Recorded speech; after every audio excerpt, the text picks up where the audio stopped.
నమస్తే welcome to special focus. Trump అంతే చెప్పే మాటకు చేసే పనికి సంబంధం ఉండదు. శాంతి దూత అంటూ బిల్డప్ ఇస్తూ యుద్ధం చేస్తుంటారు. జగమంత కుటుంబం అంటూ ఊదరకొడుతూ దేశాలపై ఆంక్షలు విధిస్తారు. ఆయన చెప్పాడంటే చెయ్యరంతే అని డిసైడ్ అయ్యారు దాదాపుగా చాలా మంది. ఇక భారత్ మీద ట్రంప్ ఏడుపు అంతా ఇంతా కాదు, ప్రతిసారి కాలడ్డు పెట్టే ప్రయత్నమే. ఇప్పుడు కూడా అలాంటి షాకే ఇచ్చారు. అసలు ట్రంప్ సమస్య ఏంటి? ఎందుకు ఇదంతా చేస్తున్నారు?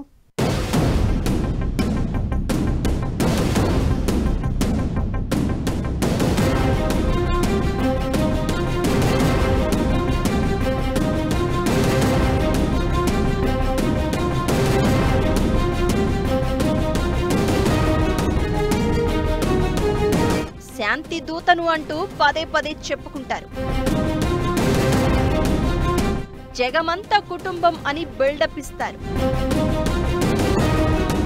భారత్ మీద మాత్రం ఏడుపు చూపిస్తూ ఉంటారు. ఇండియాకు మరో షాక్ ఇచ్చిన ట్రంప్ సమస్య ఏంటి? ఎందుకిలా చేస్తున్నారు? భారత్ మీద ఇంత అసూయ ఎందుకసలు? అమెరికా ఫస్ట్ ట్రంప్ నినాదం ఇదే. నిజానికి ఆయన్ని రెండోసారి అధికారంలో కూర్చోబెట్టింది కూడా ఇదే. అమెరికా గ్రేట్ అగైన్ అంటూ ప్రపంచ దేశాలతో ఫుట్బాల్ ఆడుకుంటున్నారు. టారిఫ్లు, నిబంధనల పేరుతో చుక్కలు చూపిస్తున్నారు. జగమంత కుటుంబమని, శాంతి దూతను అంటూ తనను తాను ఓవైపు ప్రమోట్ చేసుకుంటూ మరోవైపు మాత్రం అమెరికానే ముఖ్యం అంటున్నారు. ప్రాంతీయవాదిగా మాత్రమే కనిపిస్తున్న ట్రంప్ నోబెల్ శాంతి బహుమతికి తాను 100కు 100% అర్హుడిని అంటూ తనకు తానే సర్టిఫై చేసుకుంటున్నారు. ఇది ఎలా ఉన్నా భారత్ మీద ట్రంప్ ఏడుపు అంతా ఇంతా కాదు. ప్రతి 3 నెలలకు ఒకసారి అన్నట్లుగా నిబంధనల పేరుతో విరుచుకుపడుతున్నారు ట్రంప్. ఇప్పుడు ఉద్యోగాల విషయంలోనూ వేలు పెట్టారు. దీంతో అసలు ట్రంప్ సమస్య ఏంటి? భారత్ మీద అసూయతోనే ఇలా చేస్తున్నారా అనే చర్చ జరుగుతోంది. ఉద్యోగాల విషయంలో భారత్పై మరోసారి సంచలన కామెంట్స్ చేశారు ట్రంప్. గూగుల్, మైక్రోసాఫ్ట్ లాంటి అగ్రశ్రేణి టెక్ కంపెనీలకు హెచ్చరికలు జారీ చేశారు. భారతీయులకు ఉద్యోగాలు ఇవ్వడం వెంటనే నిలిపివేయాలని, దానికి బదులు అమెరికన్లకు ఉద్యోగాలు కల్పించడంపై దృష్టి సారించాలని సూచించారు. విదేశాల్లో బ్రాంచులు ఓపెన్ చేసి అందులో భారతీయ ఉద్యోగులను నియమించుకోవడాన్ని ఆపేసి సొంత దేశంలోనే ఉద్యోగాలు సృష్టించడంపై నజర్ పెట్టాలంటూ అమెరికా కంపెనీలకు ట్రంప్ సూచించారు. టెక్ కంపెనీలు గ్లోబలిస్ట్ మనస్తత్వాన్ని విడిచిపెట్టి దేశభక్తిని ప్రదర్శించాలన్నారు ట్రంప్. టెక్ కంపెనీలు అమెరికన్లను నిర్లక్ష్యం చేస్తే ఊరుకునేది లేదని హెచ్చరించారు. కష్టపడే మనస్తత్వంతో పాటు క్రియేటివ్ గా ఆలోచించే తీరే భారతీయులకు ఉద్యోగ అవకాశాలు తీసుకువస్తున్నాయన్న చిన్న లాజిక్ మర్చిపోయిన ట్రంప్ మన మీద పడి ఏడుస్తున్నారు అనే చర్చ జరుగుతోంది. ట్రంప్ హెచ్చరికలతో వరల్డ్ వైడ్ గా టెక్ రంగంపై, మరీ ముఖ్యంగా ఇండియన్ ఐటీ కంపెనీలు, నిపుణులపై గణనీయమైన ప్రభావాన్ని చూపే అవకాశం ఉందనే అభిప్రాయాలు వినిపిస్తున్నాయి. ఉద్యోగాల్లోనే కాదు, చాలా విషయాల్లో భారత్ మీద ట్రంప్ రగిలిపోతూ ఉన్నారని ఆయన నిర్ణయాలే చెప్తున్నాయి. భారత్ను బలమైన ఆర్థిక పోటీదారుగానే చూస్తున్నాడు ట్రంప్. సుంకాలు విధించడంతో పాటు ఆర్థికంగా ఒత్తిడి తీసుకువచ్చి భారత ఆర్థిక వ్యవస్థపై ఎఫెక్ట్ పడేలా నిర్ణయం తీసుకున్నారు. మొదటి దఫా పాలనలోనే భారత్ నుంచి స్టీల్, అల్యూమినియం ఉత్పత్తులపై భారీగా సుంకాలు విధించారు. అది వాణిజ్య యుద్ధానికి దారితీసింది. రెండోసారి పగ్గాలందుకున్న తర్వాత కూడా భారత దిగుమతులపై 26 నుంచి 27% సుంకాలు విధించారు. భారత ఐటీ, ఆటోమొబైల్తో పాటు ఇతర ఎగుమతులపై 8 నుంచి $12 బిలియన్ నష్టం చేసింది. భారత్ విషయంలో ఏ చిన్న విషయాన్ని కూడా ఓర్చుకోలేనట్లు ట్రంప్ కనిపించారు. భారత్లో ఐఫోన్ తయారీ ప్లాంట్లను ఏర్పాటు చేయాలన్న యాపిల్ కంపెనీ ప్రణాళికను వ్యతిరేకించారు, బెదిరించారు కూడా. ఇక పుతిన్ను కంట్రోల్లో పెట్టేందుకు ఆంక్షల పేరుతో భారత్ను బెదిరించే ప్రయత్నం చేశారు. ఇలా ప్రతిసారి ట్రంప్ తీరుతో విమర్శలకు దారి తీస్తూనే ఉంది. అమెరికాలో భారత ఐటీ ఎక్స్పర్ట్స్ ఎక్కువగా ఉపయోగించే H-1B వీసాలపై ఇప్పుడే కాదు మొదటి దఫా పాలన నుంచి ట్రంప్ ఏడుస్తూనే ఉన్నారు. వీటిని 15% పరిమితం చేయాలని ప్రయత్నాలు చేస్తున్నారు.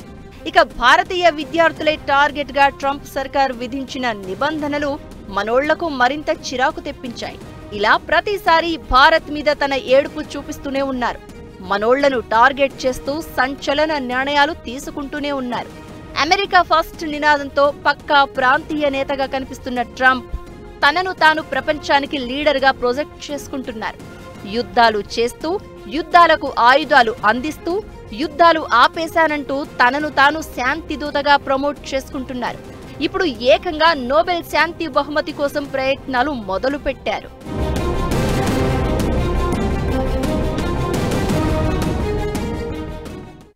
ఇప్పుడు కాదు, మొదటిసారి అధికారంలోకి వచ్చినప్పటి నుంచి ట్రంప్ది ఇదే తీరు. భారత్ని ఎలాగైనా టార్గెట్ చేయాలన్నదే ఆయన లక్ష్యం. అయితే ఇప్పుడు అమెరికా ఫస్ట్ నినాదంతో మరిన్ని సంచలన నిర్ణయాలు తీసుకుంటున్నారు. భారతీయ ఉద్యోగులు వద్దు అనే ట్రంప్ మాటలు అమెరికాని ముంచేయటం ఖాయం. మనల్ని దూరం చేసుకుంటే యుఎస్కే నష్టమా? భారత్ విషయంలో ట్రంప్ నెక్స్ట్ టార్గెట్ ఏంటి? ట్రంప్ ప్రతి నిర్ణయం వెనుక ప్రాంతీయ స్వార్థమే కనిపిస్తున్న వేళ అసలు నోబెల్ కల సాధ్యమయ్యేనా?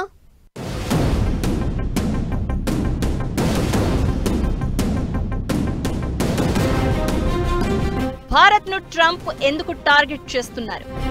ఐటీ కంపెనీలకు ట్రంప్ వార్నింగ్. What next? మనల్ని దూరం చేసుకుంటే యుఎస్కే నష్టమా? మన ఐటీ ఉద్యోగులకు మరిన్ని ఇబ్బందులేనా?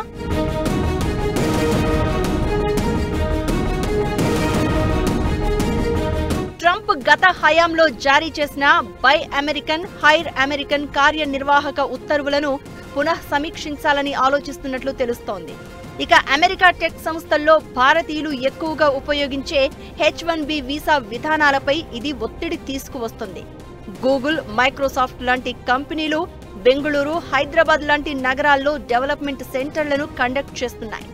భారత్లో నియామకాలు ఆపేయాలని ట్రంప్ హెచ్చరిక కంపెనీల దీర్ఘకాలిక కార్యకలాపాలకు సవాలుగా మారే ఛాన్స్ ఉంటుంది. ఇప్పటికే యాపిల్ సీఈఓ టిమ్ కుక్ తో జరిగిన ప్రైవేట్ కార్యక్రమంలో ఇండియాలో కార్యకలాపాలు నిర్వహించడం తనకు ఇష్టం లేదని ట్రంప్ అన్నారు. ఇక గూగుల్, మైక్రోసాఫ్ట్ లాంటి కంపెనీలు తమ R&D ఇంజనీరింగ్ ఉద్యోగులను తిరిగి యుఎస్ కు రప్పించాలని కూడా ట్రంప్ ఆంక్షలు విధిస్తున్నట్లు తెలుస్తోంది.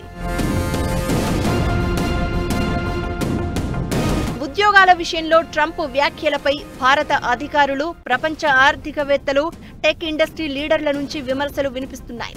అంతర్జాతీయ ప్రతిభావంతులకు భారత్ కేరాఫ్ గా ఉంది. చాలా కంపెనీలు ఇక్కడి నైపుణ్యాన్ని తమ అభివృద్ధికి ఉపయోగించుకుంటున్నాయి.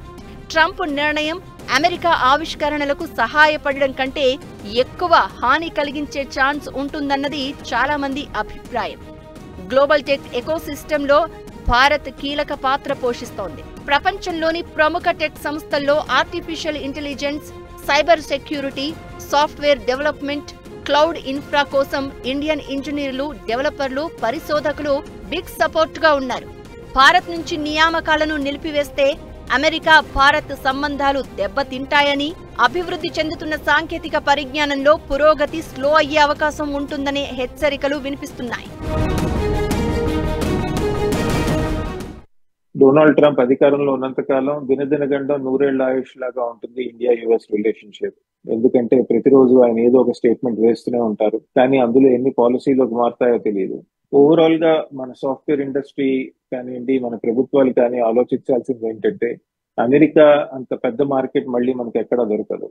ఆల్రెడీ అమెరికాకి $100 బిలియన్ పై చెలుకు సాఫ్ట్వేర్ ఎక్స్పోర్ట్స్ మనం చేయటం జరుగుతుంది. భారతీయులు టాలెంటెడ్, కష్టజీవులు. అందుకే ఐటీ కంపెనీలు వీళ్లను రిక్రూట్ చేసుకుంటాయి. అలాంటిది మనోళ్లను పక్కన పెట్టి పని విధానాలు అలవాటు లేని అమెరికన్లకు ఉద్యోగాలు ఇవ్వాలని ట్రంప్ ఒత్తిడి తీసుకురావడం ఏంటనే ప్రశ్నలు వినిపిస్తున్నాయి. ఇలా ఉద్యోగాల నుంచి వీసాల వరకు, టారిఫ్ల నుంచి గ్రీన్ కార్డుల వరకు ప్రతి విషయంలో భారత్ మీద ఒత్తిడి తీసుకొచ్చేందుకు ట్రంప్ ప్రయత్నాలు చేస్తూనే ఉన్నారు. ఓ టైంలో భారత్ ను సుంకాల రారాజు అంటూ ట్రంప్ ఘాటు వ్యాఖ్యలు చేశారు కూడా. మోదీ తనకు క్లోజ్ ఫ్రెండ్ అని చెప్పుకునే ట్రంప్ ఇదంతా ఎందుకు చేస్తున్నాడనే చర్చ ప్రతి ఒక్కరిలో ఉంది. భారత్ మీద ఇంత ఏడుపు ఎందుకు అనే ప్రశ్నలు వినిపించిన వేళ అమెరికా ఆర్థిక రాజకీయ ప్రయోజనాలు కాపాడుకునేందుకు ట్రంప్ ఇలాంటి నిర్ణయాలు తీసుకుంటున్నారు అన్నది మరికొందరి వాదన. రాజకీయ ప్రయోజనాలు కాపాడుకోవడానికి, అంతర్జాతీయ రాజకీయాల్లో స్థానం పదిలం చేసుకోవడానికి ఇలాంటి నిర్ణయాలు తీసుకుంటున్నారనే చర్చ జరుగుతోంది. భారత్ టార్గెట్ కావచ్చు, మరేదైనా దేశం కావచ్చు, ఓవరాల్ గా ఏ నిర్ణయం తీసుకున్నా దాని వెనక అమెరికా ఫస్ట్ నినాదమే అన్నది ట్రంప్ మాట. నిజానికి ఆయన డెసిషన్స్ వెనక ఆర్థిక రాజకీయ స్వార్థం ఉంటుంది అనడంలో ఎలాంటి అనుమానం లేదు. అయితే ప్రపంచానికి లీడర్ను అని చెప్పుకునే ఇలాంటి వ్యక్తి తాను టాప్ లో ఉండడానికి అదే ప్రపంచాన్ని ఇబ్బందుల్లోకి నెట్టడం ఎంతవరకు కరెక్ట్ అనే ప్రశ్న వినిపిస్తోంది. ఇక యుద్ధాలకు ఎగదోయడం, ఆ యుద్ధం మంటల్లో ఆయుధ వ్యాపారాల రూపంలో లాభాలు లెక్కించుకోవడం అమెరికాకు ముందు నుంచి అలవాటు. మిగతా అధ్యక్షులతో కంపేర్ చేస్తే కాస్త తక్కువే అయినా ట్రంప్ చేస్తోంది కూడా అదే. అలాంటిది ఇప్పుడు ఆయన నోబెల్ మీద మనసు పారేసుకున్నారు. అన్ని రకాల ప్రయత్నాలు చేస్తున్నారు. భారత్ లాంటి దేశాలను ఇబ్బంది పెట్టే నిర్ణయాలతో ప్రాంతీయ నేతగా మాత్రమే కనిపిస్తూ యుద్ధాల్లో భాగమవుతున్న ట్రంప్నకు నోబెల్ కోరిక దాదాపు అసాధ్యమే.